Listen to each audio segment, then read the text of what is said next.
साथ मौजूद हैं रुकन कौमी असम्बली पाकिस्तान तहरीक इंसाफ के सीनियर रहनुमा जनाब अली मोहम्मद खान साहब। उनसे हम बात करते हैं। अस्सलाम वालेकुम अली मोहम्मद खान साहब, मैं यहीं से आगाज वालेकुम करना अस्सलाम। चाहती हूँ कि जाहिर है कि इस वक्त जो पाकिस्तान का रोल है वो इंटरनेशनली रिकग्नाइज उसको किया जा रहा है, उसको बहुत सराहा जा रहा है जो पाकिस्तान अपना किरदार अदा कर रहा है। आपके इसके ऊपर भी कमेंट, और फिर जो इंटरनल पॉलिटिक्स है उसके अंदर इस्तेहकाम की अभी भी जरूरत है। क्या ये अच्छा मौका नहीं होगा कि पाकिस्तान की जो सियासी कुव्वतें हैं वो भी एक सफे पे आए? और बड़ा अच्छा जेस्चर पीटीआई ने दिया कि उन्होंने अपना जो जलसा था उसको मुलतवी किया, जो पिछले हफ्ते होने वाला था।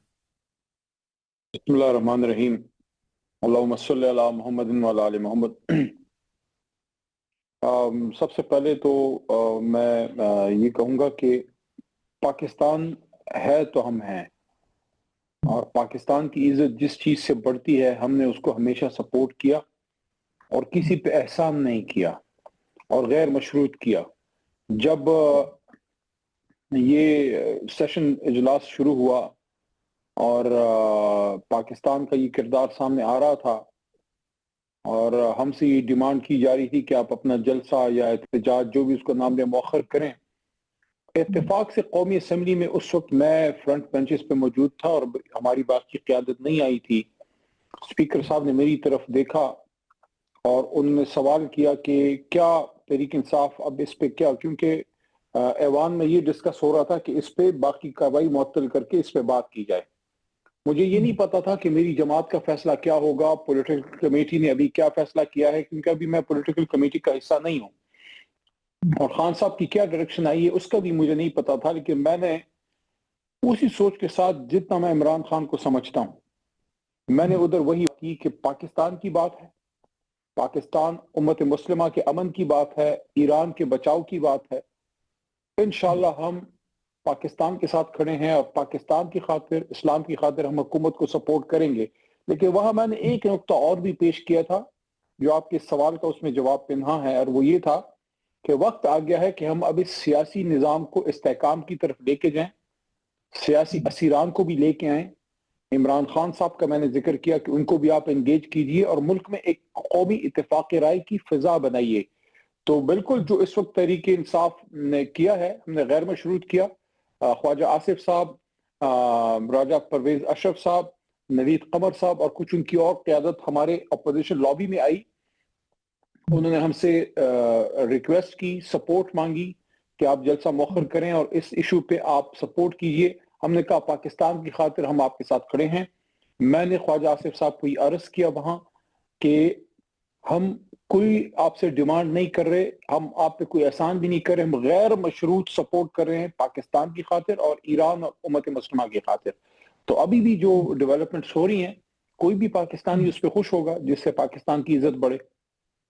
बिल्कुल बिल्कुल अली मोहम्मद खान साहब, इसी उसमें फिर आपने देखा कि कुछ आपके पार्टी के रहनुमाओं, तो मैं नहीं कहूंगी क्योंकि अलीमा खान साहिबा के पास कोई ओहदा नहीं है, उन्होंने तनकीद भी की। उन्होंने कहा कि ये जलसा मनसूख नहीं होना चाहिए था। सलमान अकरम राजा साहब के स्टेटमेंट्स आपने देखे। तो क्या पार्टी जो है वो उनको कन्विंस नहीं कर पा रही कि इस वक्त जो सूरत हाल है उसके मुताबिक एक सबसे बड़ी सियासी जमात के तौर पर कैसे लेके चलना है मामलात को? या अलीमा खान साहिबा एक अलग उनकी सोच है जिसके ऊपर वो अभी तक खड़ी हैं और उसको वो आगे बढ़ा रही है? ये डिफरेंस क्यों है इस वक्त? अभी तक मैंने कभी भी अलीमा आपा या किसी भी बहन की बात पे पब्लिक कमेंट नहीं किया। मैं आज भी अपने उस उसूल पे कारबंद रहूंगा, मैं उनकी किसी बात पे कमेंट नहीं करूंगा। ये अलबत्ता जरूर कहूंगा कि जो हमारी पॉलिटिकल क़यादत इस वक्त है उसमें बहुत से साथी ऐसे हैं जो अभी साल 2 साल से ही पार्टी में एक्टिव हुए हैं। हालात ऐसे बने कि शाह महमूद साहब जेल में चले गए, असद उमर भाई जैसे पाए गए लोग, उनको बस जिस भी वजह से मजबूरी में बेचारों को छोड़ के जाना पड़ा, हम लोग जेल में थे, तो क़यादत इन साथियों के पास आ गई। मैंने उनको 100% सपोर्ट किया है इस क़यादत को, जो उस तरह से पॉलिटिकल भी नहीं थी, लेकिन उनमें मुश्किल हालात में, मैं समझता हूँ साहब ने मुश्किल हालात में पार्टी के लिए वो आए। मैंने इनको इसलिए सपोर्ट किया कि मेरे लीडर ने जी। उनको ओहदा दिया। लेकिन मेरी एक तवक्को है कि जो हमारी पॉलिटिकल क़यादत है वो जरूर इस बात का एहसास करेगी कि वो बहनें हैं اور عمران خان ان کے ایک لاڈلے بھائی ہیں، اور ماں کی، میں بے وقت تو نہیں کہوں گا، ہر فیصلہ اللہ کا ہوتا ہے، لیکن شوکت خانم صاحبہ کی فوتگی کے بعد ان بہنوں نے ماؤں کی طرح اپنے اس بھائی کو انہوں نے رکھا، خیال کیا، تو ان کا دکھ، ان کی تکلیف سمجھ میں آتی ہے۔ کچھ باتیں ان کی سخت ہوں گی تو مائیں یا بہنیں سخت باتیں بھی کر جاتی ہیں، اس میں ایسی کون سی بات ہے، اس کو برداشت کرنا چاہیے۔ ہاں کچھ چیزیں ایسی ہوں گی جو ہمیں ان کو سمجھانی ہوں گی، وہ میں سمجھتا ہوں ہماری قیادت ان کو انگیج کرے گی۔ مقصد سب کا ایک ہے۔ بہنوں کا کیا مقصد ہے؟ ان کا مقصد ان کا بھائی ریلیز ہو، اس کے لیے وہ کوئی نہ کوئی مشورہ دیتی ہیں، کوئی بات کرتی ہیں، اس میں کچھ چیزوں سے ہم ایگری نہ بھی کریں تو پبلکلی اس پہ بات کرنی ضروری نہیں ہے، آپ پرائیویٹ میں ان سے آپ بات کر سکتے ہیں۔ میں سمجھتا ہوں وہ سمجھنے والی خواتین ہیں، بات کو سمجھ جائیں گی۔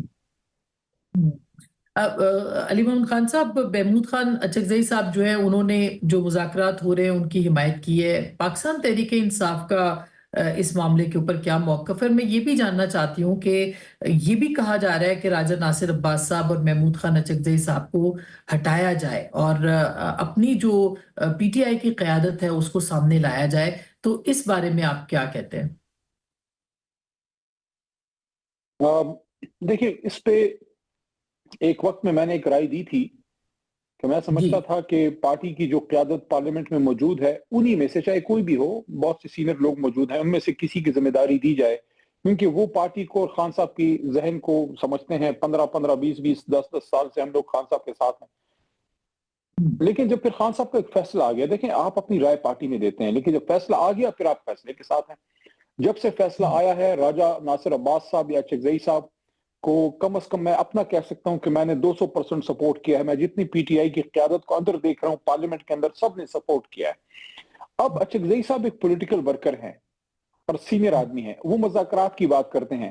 یہ وہی بات ہے جو میں 2 3 سال سے کر رہا ہوں، بلکہ یہ جو الیکشن ہے نا، اس الیکشن سے پہلے میں نے ایک دفعہ پروگرام میں یہ بات کی تھی، اور اس وقت عارف علوی صاحب صدر تھے، اور میں نے یہ تجویز اس وقت پیش کی تھی کہ صدر صاحب تھوڑا سا آگے بڑھیں اور عمران خان صاحب کو بھی وہ دعوت دیں، حالانکہ وہ جیل میں ہیں، پھر وہ حکومت کا کام ہے کہ ان کو لے کے آئیں، اور بلاول صاحب، مولانا صاحب، میاں نواز شریف صاحب، ان سب کو، شہباز صاحب، ان کو بلائیں اور ان کو بٹھائیں کہ بھئی الیکشن سر پہ ہے، اس اگلے الیکشن کے لیے کم از کم موٹی موٹی باتوں پہ اکٹھے ہو جائیں، تاکہ کل کوئی جماعت روڈ پہ نہ ہو۔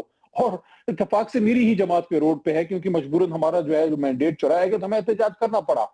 تو یہ جو مذاکرات کی بات اچکزئی صاحب کر رہے ہیں، یہ بڑی مناسب بات ہے۔ احتجاج ہمارا رائٹ ہے، جلسہ ہمارا رائٹ ہے، ہم کریں گے، لیکن جلسہ آپ کس لیے کرتے ہیں؟ عاصمہ صاحبہ آپ کو اس کا پتہ ہے، آپ خود پارلیمنٹ کی 12 دریوں سے پچھلے 20 پتنی کتنے سالوں سے کور کر رہی ہیں۔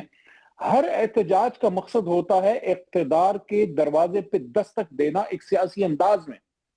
سیاسی انداز میں آپ دستک دیتے ہیں، جب مذاکرات کا دروازہ کھلتا ہے تو اس کے بعد پھر آپ احتجاج پھر نہیں کرتے، پھر آپ بات چیت پہ بیٹھ جاتے ہیں۔ تو میں سمجھتا ہوں کہ اگر اچکزئی صاحب کسی مذاکرات میں انگیج ہو رہے ہیں، وہ کسی مذاکرات کا حصہ ہیں، تو وہ اختیار ان کو خان صاحب نے دیا ہے، تو ہمیں تو ان کو سپورٹ کرنا چاہیے۔ میں تو سپورٹ کروں گا، میں نے سپورٹ کیا ہے، گور صاحب سپورٹ کرتے ہیں، اسد قیصر صاحب کرتے ہیں، باقی ہماری قیادت سپورٹ کرتی ہے۔ ابھی بھی میں یہ کہتا ہوں حکومت کو ہوش کے ناخن لینے چاہیے۔ خان صاحب ایک سابق وزیر اعظم ہیں، قومی ہیرو ہیں، ان کی آنکھ کا مسئلہ ہے، ان کی بیگم صاحبہ کی آنکھ کا مسئلہ ہے۔ میاں محمود الرشید صاحب بیمار ہیں، سینٹر اعجاز چوہدری صاحب گردے 3rd سٹیج پہ جا چکے ہیں، ڈاکٹر یاسمین راشد صاحبہ کینسر کی سروائیور ہیں۔ بس کریں یار، کتنا سیاسی انتقام لیں گے؟ بٹھائیں یار ان لوگوں کو، بات کریں۔ آپ کو نہیں لگتا کہ بہت ساری، لاسٹ کوسچن علی محمود خان صاحب، کہ بہت سارے مواقع پاکستان تحریک انصاف نے گوا دیے ہیں، اور جس لمحے میں اور آپ بات کر رہے ہیں اس وقت ریاست کی، خطے کی، حکومت کی ترجیحات بدل چکی ہیں؟ کیا پی ٹی آئی نے وہ ٹرین مس کر دی ہے؟ موقع ہم نے گنوائے ہیں، میں آپ سے اس بات پہ ایگری کرتا ہوں، لیکن سیاست میں کبھی بھی ایک آخری موقع ضائع نہیں ہوتا، کوئی نہ کوئی راستہ اللہ بنا دیتا ہے۔ 2 مثالیں میں دوں گا، میں پھر یہ کہوں گا کہ ہمارا کسی پہ احسان نہیں ہے، یہ ملک جتنا کسی کا ہے اتنا ہمارا ہے۔ اگر کوئی فوجی بارڈر پہ لڑ رہا ہے یا ہوا میں وہ ہمارے لیے لڑ رہا ہے، شاہین اڑا رہا ہے پاکستان کا، ہمارا بیٹا ہے، اس کے سینے پہ جب گولی لگتی ہے وہ ہمارے اپنے سینوں پہ لگتی ہے، تو اس لیے یہ جنگ ہماری اپنی تھی، تو ہم نے کسی پہ احسان نہیں کیا۔ لیکن 2 دفعہ کال آف ڈیوٹی آئی، قوم کی پکار آئی، مئی 2025 میں اور ابھی، اور دونوں دفعہ تحریک انصاف کھڑی رہی اور عمران خان کھڑے رہے اور انہوں نے سپورٹ کیا۔ तो क्या ये मौका नहीं है कि वो सियासी क़ुव्वत जिसके पीछे 2/3 या 3/4 कौम खड़ी है, वो हर मुश्किल वक्त में पाकिस्तान के साथ खड़ी होती है, लेकिन जब वो मुश्किल वक्त टल जाता है, उसके बाद आप इमरान खान साहब उसी तरह ज़ंदान में डाल के आगे बढ़ जाते हैं। ये अखलाकियात की भी मुनाफी है, ये इंसानियत की भी मुनाफी है, और ये पाकिस्तान के सियासी मफाद में नहीं है। बहुत बड़ी तादाद में नौजवान जो है वो अब वो तल्ख हो गए हैं, वो दूर जी हो रहे हैं, उनमें तलखी आ बिल्कुल रही है। उसके लिए जरूरी है प्रोसेस कि को उनके भी लीडर को आप सुनना इंगेज पड़ेगा करें, इमरान बिल्कुल। खान साहब के साथ बैठें। टाइम खत्म हो गया। बिल्कुल आपने बहुत मुनासिब बात की है। एंगेजमेंट सबसे अहम है। एंगेजमेंट, बातचीत, मुज़ाकरात, गुफ्तगू, तमाम मसाइल का हल गुफ्तगू में ही है।